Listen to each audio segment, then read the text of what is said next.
today? My name is Frances Bluhdorn and I represent myself. I work for myself as a medical librarian and a training consultant. Great. And tell me, what was the focus of your presentation today? I spoke today in a session titled Becoming a Super Searcher, and the focus of my presentation was on searching and identifying the literature. So I talked through the framework of searching, formulating a specific search question, taking the components from that search question and then building a search strategy around that. I factored in pharmaceutical submission search processes and evidence-based medicine principles for the search processes using Embase and Medline as examples. And were there questions that came from the audience on the back of your presentation or other presentations in your session? We had a panel of 3 speakers. I was the first speaker. The second speaker was a representative from Elsevier, the largest publisher in science, technology and medicine, who spoke on accessing content. The whole focus of the 3 papers was to answer an information problem, which involves 3 steps. The first step being identifying where the information might exist, the second step being retrieving it or locating it, and the third step retrieving it. So the third speaker spoke more on the copyright issues involved in retrieving documents and storing them, and obviously factors for reuse given we're talking pharmaceutical industry. And of any questions that came from the floor, were there any themes that stuck out to you? The speaker on copyright, who was from the Copyright Agency, he received most of the questions. I received one question, which was actually to do with the fact, as I responded immediately, that I'm a dying breed.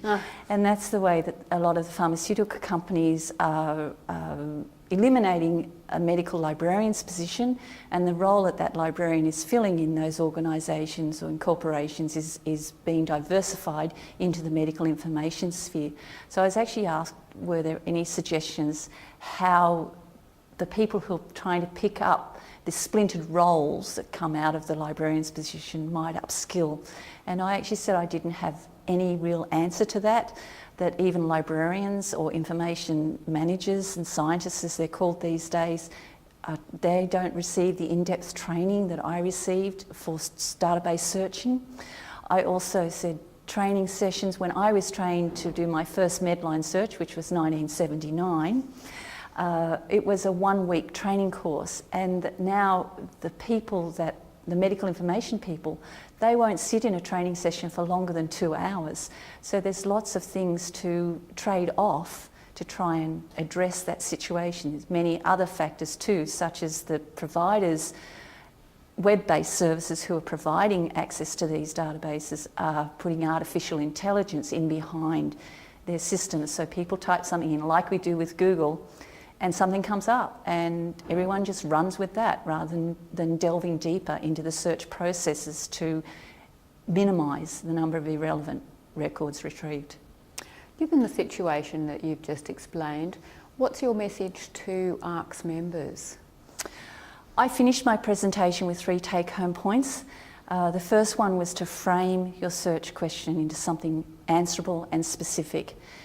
The second point is to take a strategic approach to the searching process, and the last point is to get to know your search platform, to read its help screens, its manual, look at its advanced search tips. Do you have any other advice for ARC's members who weren't at your presentation today? I would suggest that you go to the ARC's website and download my presentation, which is available there for you. My slides are quite prescriptive, and hopefully that will give you the opportunity to learn more, answer some of your questions, or to put your foot in the water to want to learn more about it.